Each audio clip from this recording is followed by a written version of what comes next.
Hey friends, I'm going to be sharing with you 20 of my top picks for veggies that are easiest and best to grow in fall here in our southern garden in zone 9B.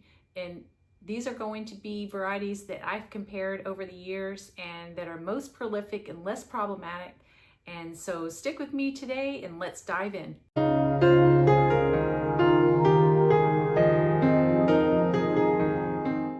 Come indoors today. We have another storm system coming through. If you hear a little bell in the background, that's my little kitty playing with her toy. And I was thinking about what I'd like to talk to you about today, how to not get discouraged with growing veggies in your garden. This time of year, people suffer from terrible burnout. I know I do. And from all the pests and the humidity and everything we have to deal with in the summer.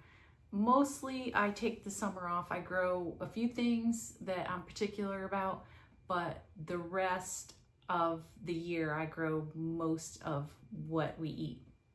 So I pick and choose what I grow in the summertime, my little pet projects, but generally this is my best, biggest time of the year is fall, starting all the seeds and growing through winter into spring.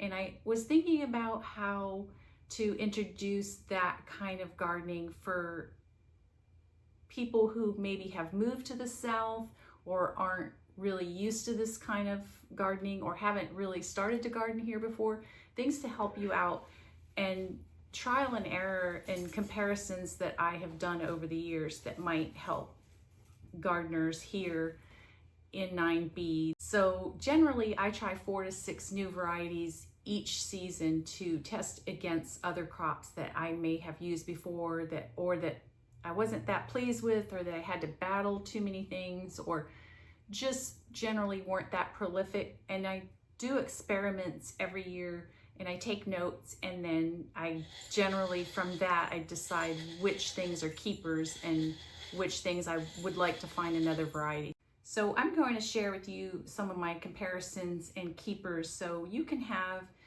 success growing your own garden and maybe skip some of the struggles that I had to go through. I will have a link in the description so that you can see an actual layout of my garden. This way you can see in one map what things that I have planted and where, and the times I planted them and the varieties, and if I have or seed provider that I've purchased from. Sometimes I put notes in there, and you just click on that and it'll give you that map. And if you scroll down, you will see all the descriptions of everything I have planted, so you don't have to write any of this down. There are going to be 20 with one bonus at the end. So number 1 is spinach. Now spinach is one of the most finicky things you can plant, at least here in the South. It's very finicky, and sometimes you have 2 or 3 rounds of seeds you could plant before you actually get any of them to grow.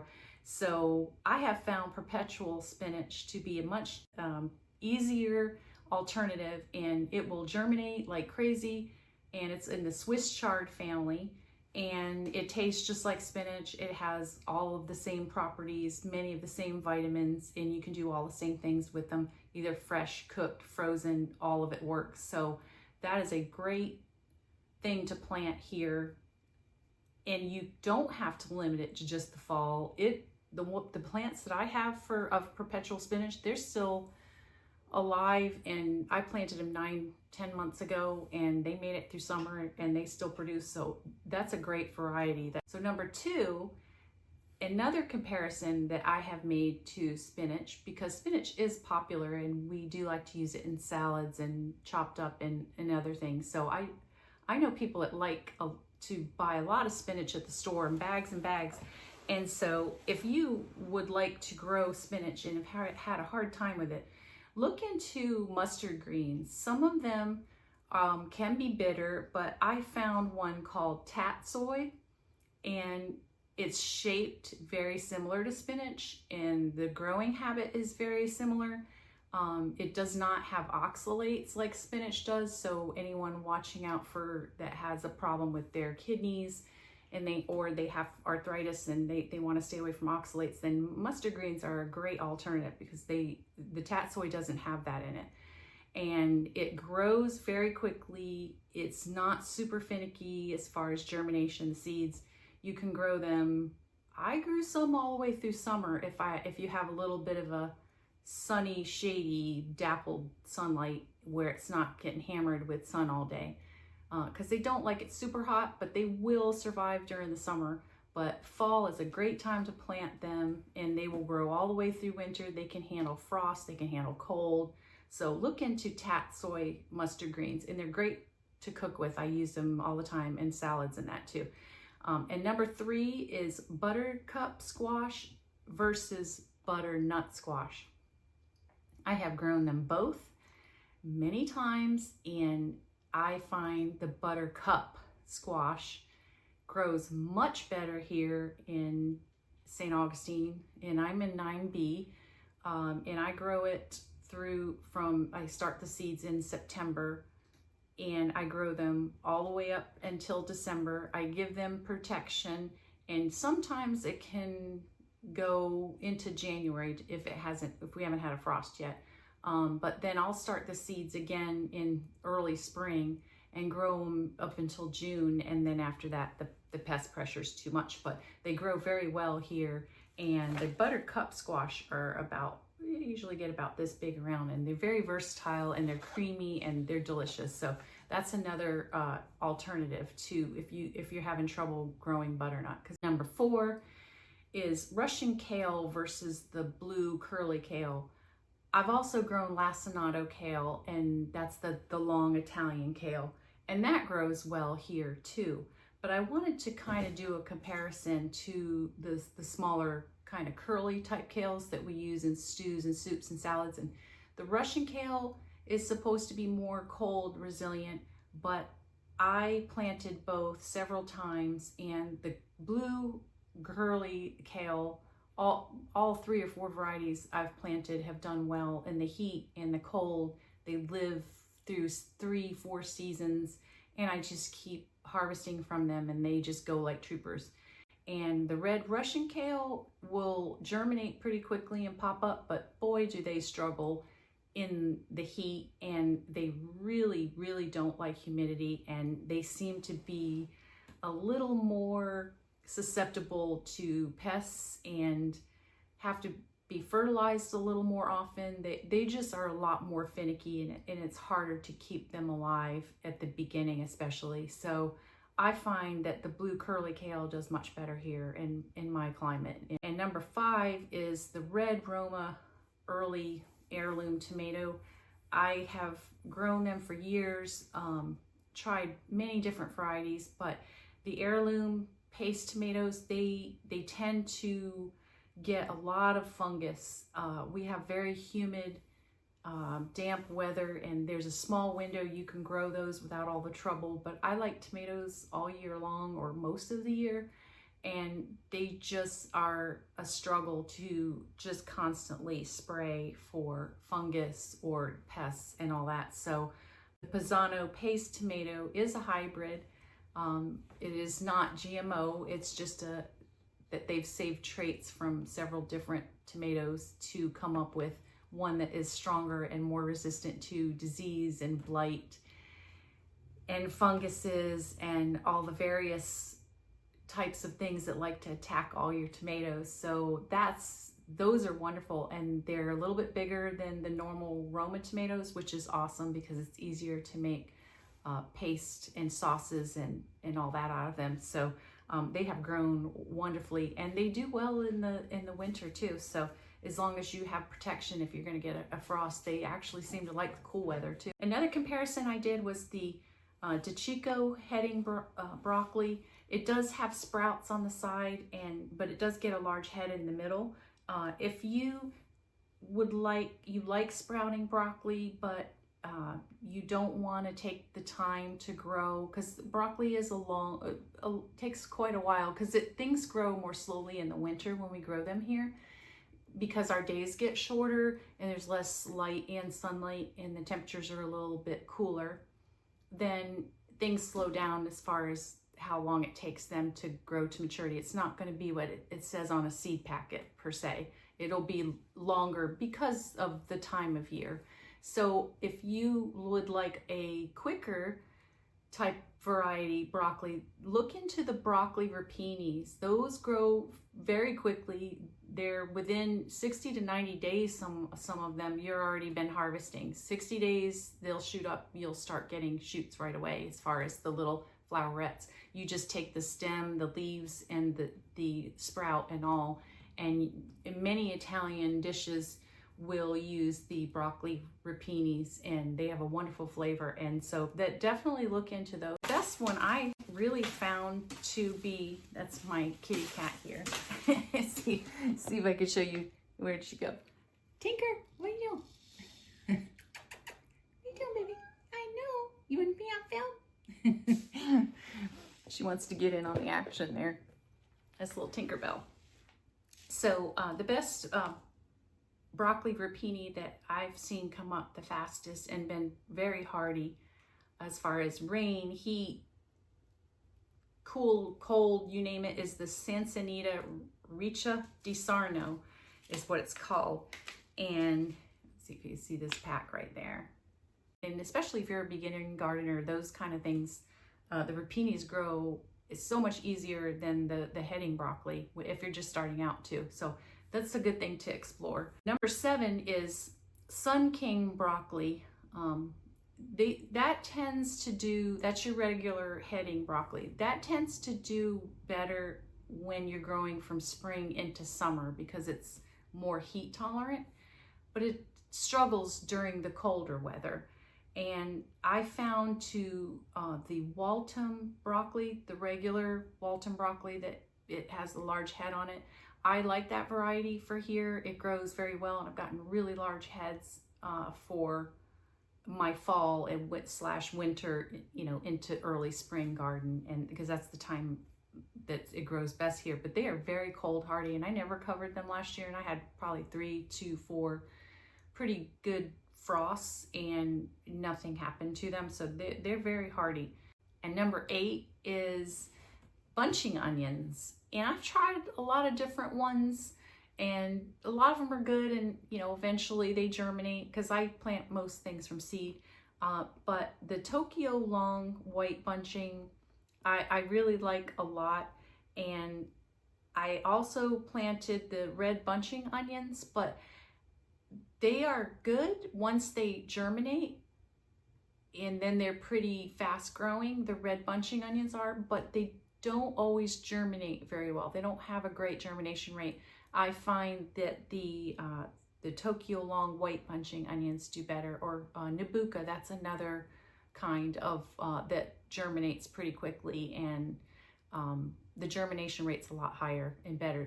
The red ones are great, but they are harder to grow, they're harder to germinate. And number 9, now we all love a good romaine, and here it's best to grow from seed August through to probably April, May. And after that they bolt. It gets too hot. Really in May it gets too hot, and so that's the best time to have romaine here in the south. And I've planted different varieties because I like the crunch of a good romaine, but I really like the germination rate of the red romaines. They have a little bit different taste, not too much, but by the time you put salad dressing and whatever else you're going to put in your salad, it's almost imperceptible, imperceivable. The taste, you almost can't tell the difference. So it's just that it's healthier because of the red color. Anything that's more colorful that we eat definitely has more nutrition in it, and the germination rate is great, and they grow a lot faster. So I actually really like the red romaine lettuces from seed to grow here, as opposed to, I still grow both, but try the red romaines. Those are really fantastic, and they grow great here in the south. And number 10, butter crunch lettuce versus green ice lettuce. I did a comparison of 8 different lettuces that I got in these variety packs, and hands down, the green ice lettuce always germinates and comes up well and grows well and can handle heat, drought, more water, less water, humidity, it is a great lettuce to grow. So if you like those little lettuces you can harvest from the outside, just the little bit of the outside of the leaves, or you want to take the whole head, you can. But if you want a kind of a comparison to the butter crunch, is a little bit of crunch to it, but it's a little bit softer than romaine.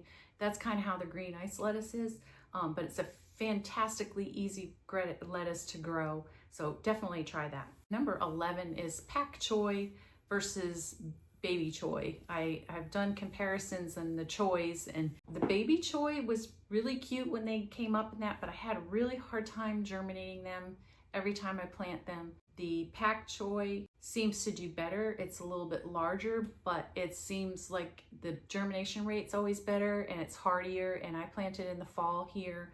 So the pak choy is definitely easier to me to grow than the baby choy is. So if you want to try the choys, the cabbages with the leaves that are great for stir fries or even salads and things like that, definitely try the pak choy. And number 12, I have grown just about every kind of carrot, and Danvers do better in the South. There's just no comparison. I've tried the purple dragon carrots, and they grow and they germinate well, but they don't get as big a size. I mean, they kind of stay small and they struggle along. It takes a very long time for them to grow, at least in my experience. And anytime I plant the Danvers, that's the big, fat, longer carrot, orange carrot, and they have a half long Danver that takes half the time to grow. Those are great too. So if you want to grow carrots, grow them from like September, October into all through winter. They'll sweeten up with the colder weather, so they actually are better after a cold snap. So that's a great time to plant them, and try the Danvers variety, whether it's half long or the regular kind.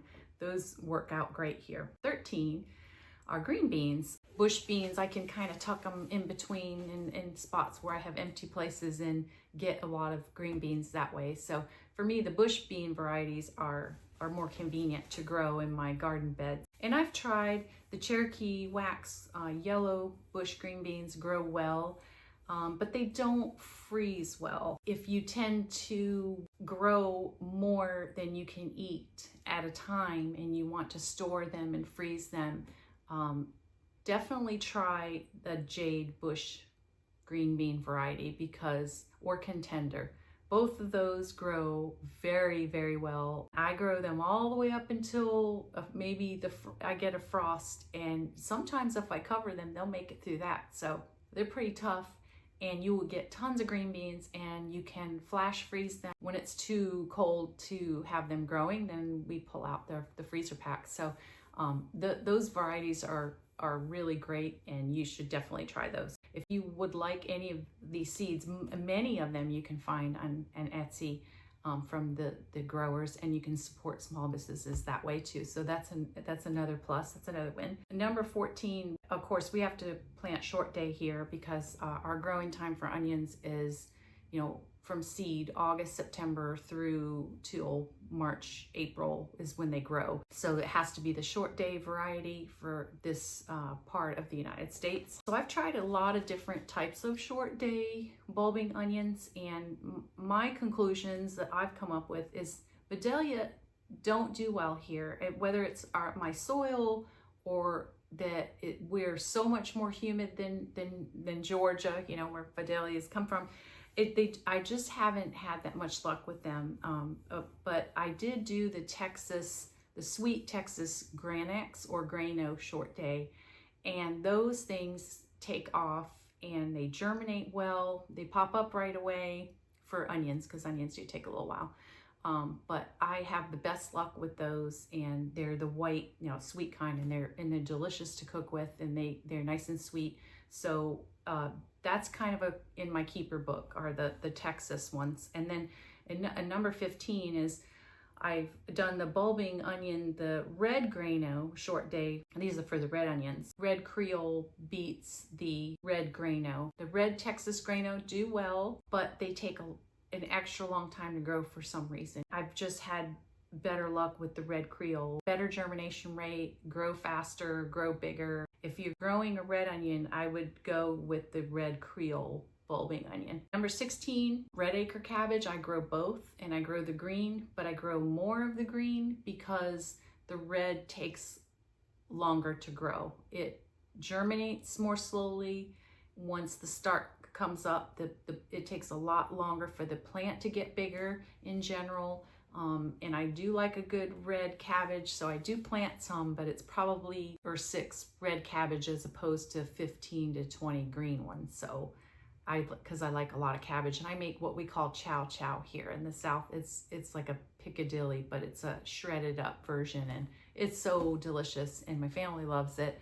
And so I like a lot of cabbage. So if I want a good big harvest and I want to make sure I get a lot of cabbage, I usually go the green. The kind that I normally will grow is the early green Jersey Wakefield. It is the hardiest, the best one. You have to start cabbage pretty early, but you got to kind of protect them from the heat, because when you do have to start them, it has to be warm enough and early enough in the fall so that you do get a harvest in early spring. But some of them are very early varieties. They come up in about 100 days, but most of them, like I said, the day gets shorter in the winter and there's less sun. It's not as much light, so things slow down during that time, and it gets cold. So it takes them all a while, but once they get through that period, then they grow a lot faster, like in the early spring, on the end part of their journey and their growing journey. And so I usually get a lot of cabbage, but I succession plant those just because I don't want them all at once. I want a few at a time. So if you're going to plant them, plant a few at a time and then put them out into the garden maybe 2-3 weeks apart, and then you'll kind of have more of a scattered harvest. Number 17, cauliflower. I have tried different kinds of cauliflower, the kind that isn't self-blanching, and that's a pain in the neck because you have to go out and take the outer leaves and crimp them together to protect the head. Once the white head starts to emerge, the ones that aren't self-blanching will turn yellow or all the different colors. So I like the self-blanching varieties, and out of those, I've tried the Snow King cauliflower, which grows well, but the Snowball Y Improved is hands down the best grower. The plants seem more resilient. They're better germination rate. So hands down, I prefer the Snowball Y Improved variety of cauliflower. Number 18, now we can still grow green peppers here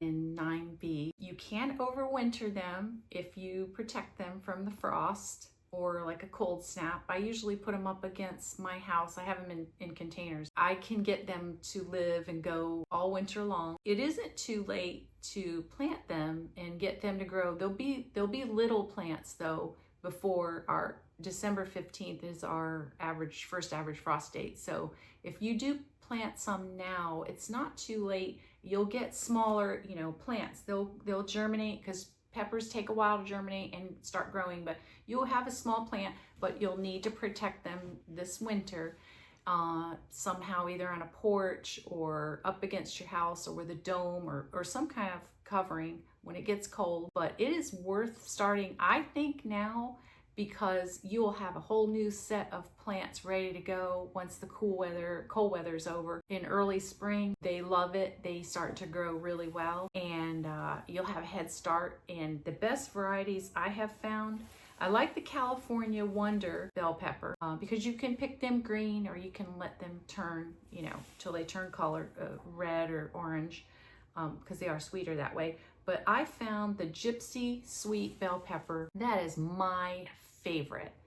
They are the most delicious peppers, and they withstand bugs and drought and tropical storms and deluges of rain and no sun for like a week or 2 weeks and humidity, you name it, and you get tons of peppers. They just are relentless. They just pump out peppers, and they'll get smaller when the weather isn't quite as optimum for them, but they're still producing. And when the time is great as far as the weather and everything is all the stars are aligned, then you will get really nice big peppers. And I even will, in the summertime, they keep going. And so I'll just cover each fruit with a bag if I want. So I pick some of them yellow and at the beginning and some orange. But if I really want a nice red pepper, it'll have to stay on a while. So I'll put a mesh bag over it and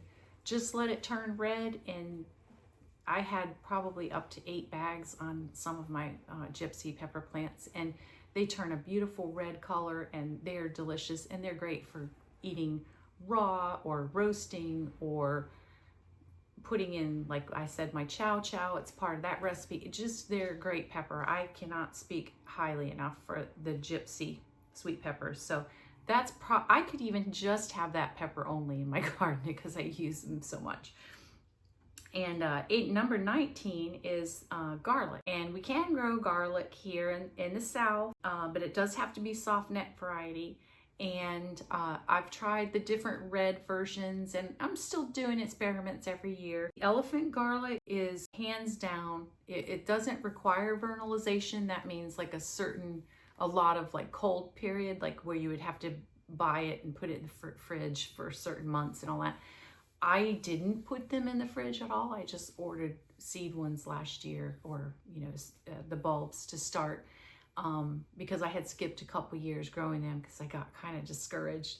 And I tried the elephant garlic. The bulbs are huge and they are really tasty, and supposedly they're a more mild garlic, but I found they're really good. I don't think they're mild at all. I think they're very nice and strong and tasty. Number 20, beets. Now, I've heard golden beets are really good and they're not as strong as the red beets, and my husband doesn't care for beets, so I thought maybe he might like them better if they were the gold kind. I just can't get them to germinate very well. I just have not done well with the golden. I've tried a few times, quite a few times actually, and red beets just seem to just come right up, and I have no problem. I do the Detroit red, and I've even done the dark red, Detroit dark red large beets, and those come up right away too. So if you do have trouble with the golden kind, it isn't just you, maybe go to the red and just stick with that, and you should have definitely have a good crop. Your bonus tip 21 is turnips. You can grow turnips and rutabagas both here in the South, but turnips seem to struggle a little more. They seem to be more cold hardy, as far as they like the cold better, and they like to germinate when it's cool and grow when it's cool and grow when it's cold. And I just have not had great luck with the purple top and the other kind of turnips I've tried. I do prefer rutabagas. The American purple top rutabaga doesn't seem to be as sensitive to our heat when we do have to kind of start planting in the fall. Sometimes it's still warm, or we have days it peaks out. They can go with a lot of rain. They still grow with not as much water, or a little bit of shade, lots of sun. I just have had great luck here in my 9B garden with rutabagas. So if you're gonna plant any kind of like turnipy rutabaga type thing, go with the rutabagas. Try the American purple top rutabaga.